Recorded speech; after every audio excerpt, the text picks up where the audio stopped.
Welcome to This Explainer. Today, we're unpacking a highly controversial documentary, challenging everything we know about history. It asks a really chilling question. Was history's ultimate villain actually just a manufactured construct? The film traces this dark timeline, from a spared, wounded soldier right up to an absolute dictator. In 1918, a British soldier supposedly spared an unarmed Hitler. One crazy fleeting moment that completely altered history. Then, the 1919 Versailles Treaty crushed Germany. Hyperinflation got so bad, people literally needed suitcases of cash for bread.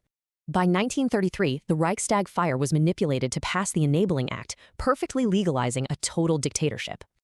The documentary claims that existing European anti-Semitism and old World War I myths were strategically weaponized. But then, the analysis sharply pivots to the shadows, the massive corporate machine that actually fueled the regime.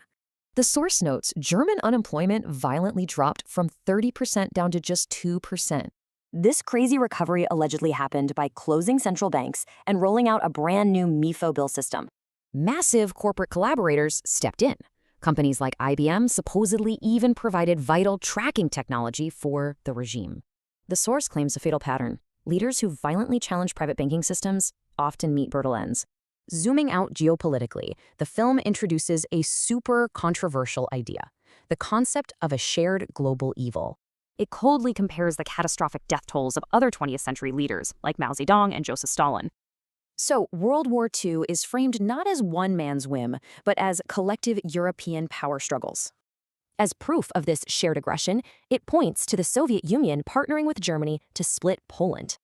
The documentary basically argues that victorious Allied powers ultimately authored our accepted, centralized historical narrative.